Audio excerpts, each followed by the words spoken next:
glad that you're here. Every year I'm pleased that I'm here. I was just reminiscing in my own head that it's been 15 years since this event was created. And I was thinking about how it actually came to be. Charlene and I were in South Africa, or Australia, one of those two places. South Africa. Charlene's my memory. So we were in South Africa, and I recall receiving a phone call late at night in the hotel, and it was one of the MBA students who was currently in the program at the time, and he said, "Look, we've been thinking about trying to create a special award to honor an outstanding alumnus, an outstanding Hispanic alumnus." And I said, "Well, that's a great idea." And he said, "Yeah, what we could do is we could have a banquet and really invite alumni to come, and students would come, and it would be a big celebration, and then we would honor the outstanding alumnus of the year, Latino alumnus of the year." And I said, "That's a great idea." So he said, "Well, and the last thing is we'd like to name it after you." And I said, "But I'm not dead yet." You know, you got to be dead to have things like this named after you. So to this day, I have to be honest with you, I always feel awkward when I say this is an award that's named after me, because I think that I shouldn't be here to see it. But I'm here, and so you'll have to put up with me for just a little bit of time. It's always fun for me to see those of you who come back after having been gone for quite a few years, some or as many as, I don't know, that's a good question. Who graduated the longest time ago in terms of our alumni group? What year? 75. 75. Anybody before 75? Okay, you get a free drink. All right.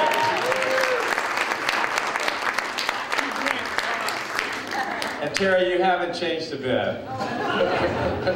Now you're supposed to say this. Yeah, you're supposed to say the same about me, right? Yeah. I just couldn't hear. Uh-oh, that's her husband talking. 72. Well, I always enjoy seeing you all, and really feel good that you feel enough sort of connection to the school, enough commitment to the school, enough commitment to the Latino community here to want to come back to this. And that's always a pleasure for me, and it really makes me feel good, makes my time here feel like a lot more substantial and significant. So I appreciate you taking the time to come back. Many of you are in the area, but some of you are not, and that means you have to travel specifically to get here. So thanks so much for coming. By the way, since one of the important dimensions of this activity is to, or this evening, is to have people meet people, and especially the students meet alumni, I would like to have a little sort of a semi-introduction session here before we get going with the award, so that everyone can see who everyone is, okay? So if the alumni would all stand up, we'll begin with that, so the students know who you want to connect with, right? Okay, so we can have some alumni stand up. Great, okay. All right, look at their faces, okay? Hit them up for summer jobs and connections. Okay, thank you very much. The current MBA students, so you alumni know who to avoid. If you would stand up. Okay, good. You look hungry. All right, great, thank you very much.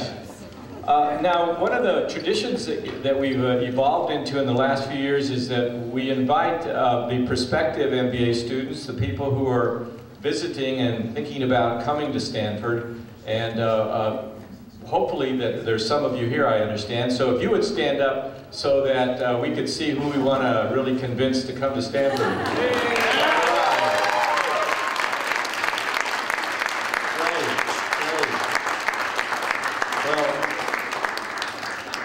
You know, there's nothing more powerful than a free dinner to attract people. And we thank you for coming, and hopefully you'll get a chance, or have already had a chance, to speak to the current MBA students, and they can tell you what a wonderful, terrific place this is, because it is all of that. Do we have any undergrads in the audience? Because sometimes we attract undergrads. If we have any undergrads, stand up. Oh, one brave soul. Well, you have to go back and talk to your friends and tell them what a great free meal this was, and next year will be different. We have some great sponsors for this event, and I don't know if there are any representatives from those organizations, but Goldman Sachs, Lilly, Bain, and the Boston Consulting Group. Do we have anybody from one of those organizations? Oh, here we go. All right. Laura's a double dipper. She won this award back a couple of years ago and continues to support us. Thank you very much for coming. Okay, well, my pleasure is to introduce Michael, who is the award recipient for this year. And this is the 15th year, and we're really proud to be giving this award to Michael. By the way, for you baseball fans, he's not that famous shortstop for the Kansas City Royals. If you Google Michael, that's the one you get. I'm sorry, Michael. You have to go way down the Google list. We have to do something to boost up your connections. Google's working on that, by the way. He's had a really terrific track record as being a chief executive officer of several companies. His specific strength and his specific forte, and you can see it after you speak with him for 1 minute, is having the energy and the integrity and the commitment and the strength and courage to turn around a company that's really heading in the wrong direction. To take a company that's on its way to oblivion and turn it around and really make it into a highly successful, attractive company that someone else would like to then come in and invest in and buy. And he has done this several times, so it's no accident. Michael knows how to do it, and he has the personality and the energy and the sort of positive orientation toward things that allows him to be very successful in doing that. He was president and CEO most recently of Vignette, which is a company that he turned around, a leading provider of enterprise content management software. He sold, after the turnaround, that company was then sold to Open Text Corporation, and Mike was out of a job, but he figures out ways to keep himself busy. He's formed an organization which he calls Grow Today, which provides him an opportunity to consult with other organizations that are needing help in understanding how to improve what they've been doing. But he's told me he's looking around for another prospect. So if any of you have any leads, here's a guy that I think has a really significant track record of being successful. Prior to Vignette, he turned around Activent Solutions with the same sort of success, created 5 consecutive years of strong earnings growth, and then had a public offering for it and was successful in selling it. And then before that, it was CEO of Foster Grant. I used to wear Foster Grant glasses. I got some pictures of me in the old days wearing them. So I think you improved the product line. And Foster Grant has also was a successful turnaround. He's been very, very active in supporting the business school in varieties of ways. After graduating in 1990, he's co-chaired 3 reunion campaigns. He's a member of the Stanford Associates.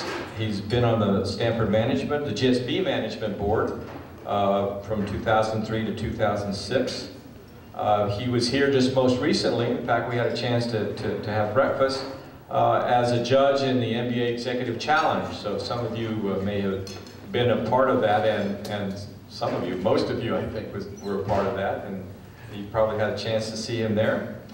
And he participates in the Stanford Alumni Mentor Program. In Austin, which is where he's been now for a long while, he doesn't sound like a Texan, since he's from Brooklyn, but 16 years in Austin hasn't been enough to give him a Texas accent, so I have to help him out since I'm from El Paso and I identify with the Texas accents, which I think I lost, hopefully. Mike has been really active in the Young Presidents Organization, and he was chairman of the Austin chapter. He's been a mentor, a member of the Board of Trustees at St. Edward's University in Austin. So he's been extremely active and has a family of 3, which he also spends a lot of time with. You know, as I listened to Mike talk about his children, and then I knew about his successes as a turnaround person in companies, which certainly isn't an 8-to-5 job. And I put that all together, and I figured out that Mike sleeps an average of 2 hours a night. Because he couldn't do all the things that he does with so much. He was born in Puerto Rico and raised in Brooklyn. He's his first-generation college graduate in his family. And he has a real passion, as I said, for education, but specifically minority education. He's active with colleges, high schools, and grammar schools around the country serving minority students, and is involved with programs such as Futures in Education in New York City and Breakthrough Austin. As I said, Mike lives in Austin. He has 3 teenage children. The oldest is attending Boston College. Couldn't talk her to coming into Stanford. In fact, it was the kiss of death. But as a good turnaround person does, he learned his lesson. He's never going to mention another school to any of his college kids, he told me. So hopefully we'll see some of them at Stanford in the future. Mike has traveled a lot, as you might imagine, in his business. And he has some sort of a fetish for U.S. presidential libraries. He's been to every one of them. So maybe, Mike, you can explain that when you come up here. Rumor has it that he also recently survived running of the bulls in Pamplona. But, you know, I don't know if that's true. He looks like he's in pretty good shape, so I think he could have outrun a few of those. And hopefully he'll do it again, and we'll see him again. But I'm honored to present to you the recipient of the 2011 Latino Leadership Award, Michael Aviles.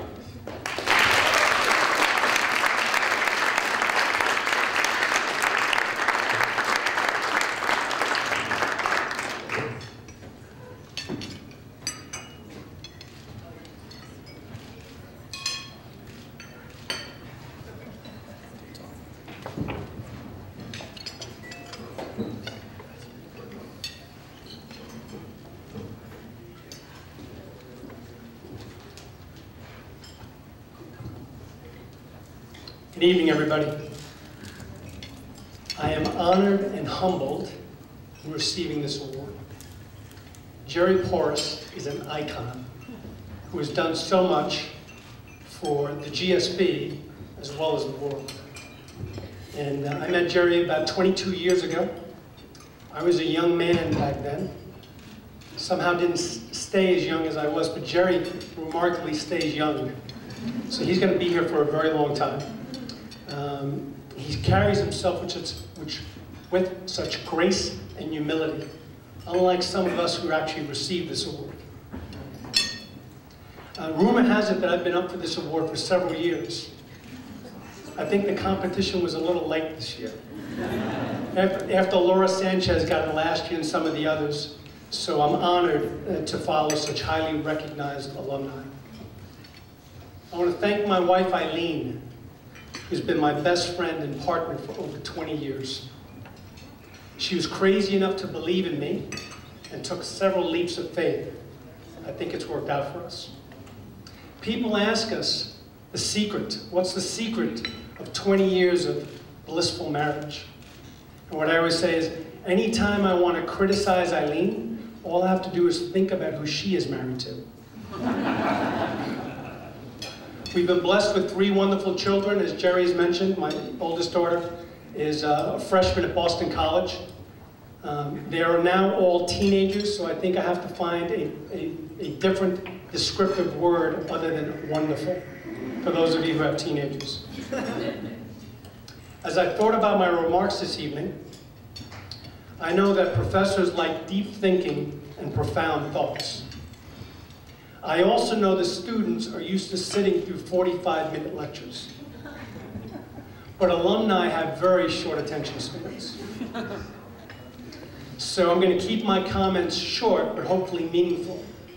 And with 3 teens in the house, I actually thought about sending my remarks via text message to everybody. Recipients of this award are selected based on 3 criteria. 1 is professional accomplishment. 2 is what you do for the Stanford GSB community. And I want to make a side remark that I think the GSB is in great hands with Dean Salona.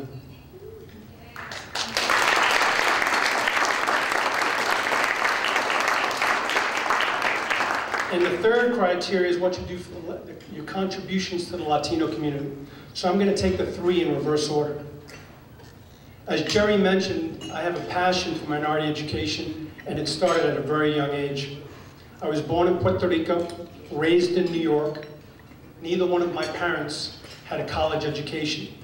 They actually met at school at night at Baruch University, Baruch College in New York City. But the demands of family did not allow either one of them to finish.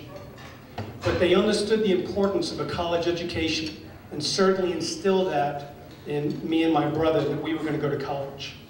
And they made countless sacrifices and worked incredibly hard so my brother and I could actually get an education, which I'm sure is the case for a lot of the people in the audience.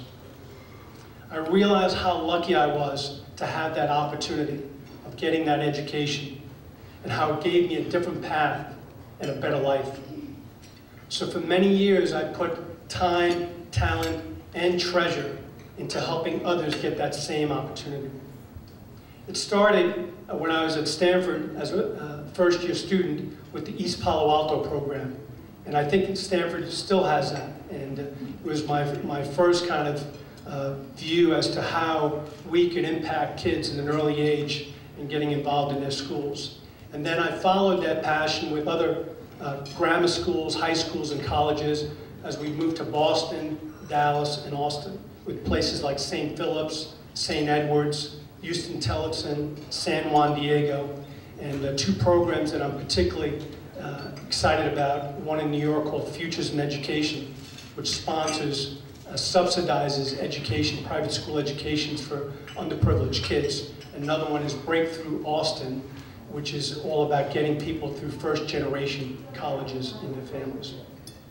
At last count, I think Eileen and I support over 15 schools and countless number of students. And we often get notes at home from our students. And we get so many of them that my teenagers ask, "So Dad, how many kids do you really have? Is there something you need to tell us?" But I think the best is yet to come in terms of our contribution to the Latino community. Eileen and I established a charitable foundation several years ago after the success of one of our businesses, and we've really earmarked those funds towards education. So I think the best is yet to come. As far as the GSB is concerned, Stanford holds a very special place in my heart. And people always ask, why do I do so much for the school? And my first response is because they let me in. I don't take that for granted. Second, it has had a tremendous impact on my career and on my life. I was telling one of the admins before, some of my best friends are my Stanford classmates. And I also understand that alumni helped give me the opportunity at Stanford. The Stanford alumni community is incredibly strong, and roughly about almost a half of the school's operating costs are supported by alumni on an annual basis. Dean, is that a good pitch for the school? So it's something that I realized when I was at school, that the alumni subsidized me, and in a way it's a way to pay it back to the school and to the alumni community. And I trust you will as well too. I have 2 stories to share about some of my best learning at the GSB. And one was Professor Harrison. Anybody know Professor Harrison? I was doing it was my first year, and I took an internship during my two years at Stanford. And I talked to Professor Harrison, explained to him what I was doing the internship, and asked him if he had any advice. And he said some very profound words to me. He said, Mike, define your job broadly and look for plain stupidity. And I said, wow, is that why I invested all this money? Actually, it was great advice, and I've been making a living on it ever since. And it really is a tribute to Mark Twain's comment that common sense is not always common. I think about a second time was when I was graduating from Stanford, and Dean Bob Jedicke stood up there on the podium and said, if there's one thing I want you to know, that I want you to walk away from your time at the GSB, it is how much you don't know and how much you have to learn. And I sat there and I thought that was a ploy to get me back for my PhD. But in reality, it didn't take long to realize what he meant, because there is so much to learn and life moves fast. And I now consider myself a student of life and a student for life. And I'm always looking to develop and grow, and that's part of why I do what I do from a business perspective. What I hope you really understand about Stanford is that how special a place this really is, and what a great opportunity you have as students who are here or alumni who are here. You got great learning, great experience, and great friendships. And I hope you invest the time in taking all of that deeper. For the admins who are here, who have yet to decide if this is the right place, I want to let you know that that is the second test to see how smart you really are. The first test was to see whether you can get in. The second test was to see if you accept. As I told one of the admins before, I made that decision 22 years ago, and it was the second best decision I ever made in my life. As I think about my accomplishments, they go way beyond professional. I always say, don't mistake me for the guy in the Dos Equis commercial. I am not the most interesting man in the world, but I am the luckiest man in the world. Ron and I were talking, and Ron said, how you doing, Mike? And I said, I am the luckiest man in the world. And Ron said, but no, I thought I was the luckiest man in the world. I said, but Ron, I have passed through the gauntlet. I have made it through the gauntlet. You're just getting started. But I've been blessed in many ways, as Jerry talked about some of my professional accomplishments, 3-time CEO, but how I really judge my success is more importantly by my family, my friends, my relationships, my experiences, and how I give back to the community. It's a constant struggle, I won't say that, I won't deny that. It takes a lot of hard work and a lot of sacrifice on both our parts and our kids' parts. Every time I take on one of these challenges, Eileen knows I'm not going to fail for lack of trying. So she always says, you balance your life through extremes. So there's a toll that is taken by everybody in our family when we do this, but somehow we're able to balance it out. And I have found a way to, I think, be a good father, a good husband, a good CEO, and a good community servant. Whether I become a great father and a great husband is on them. They get to judge that. I don't get to judge that.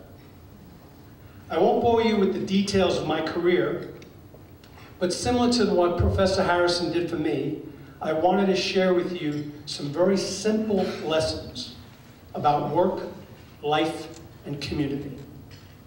The first thing I learned is you're in charge. You are responsible for your career. You are responsible for your life. No one is coming. So I think the sooner you understand that you are in charge and it is your destiny to fulfill, the better off. Because I often find through people's careers, they're waiting for somebody to give them something.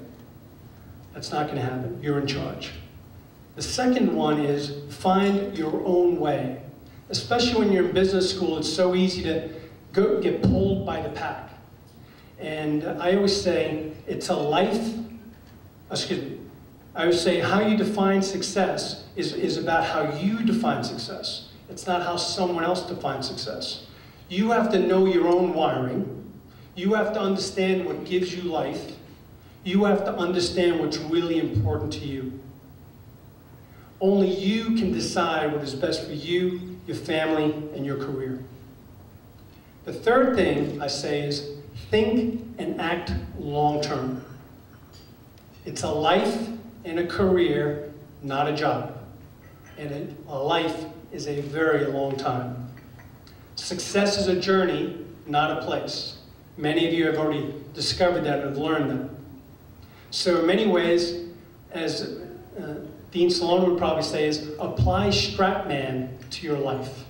Be strategic about the way you manage your personal life, just as you would your businesses. And in addition to my counsel that I say, only you can decide what is best for you, your family, and your career. The second thing I tell people is I encourage you to make personal decisions before you make professional ones.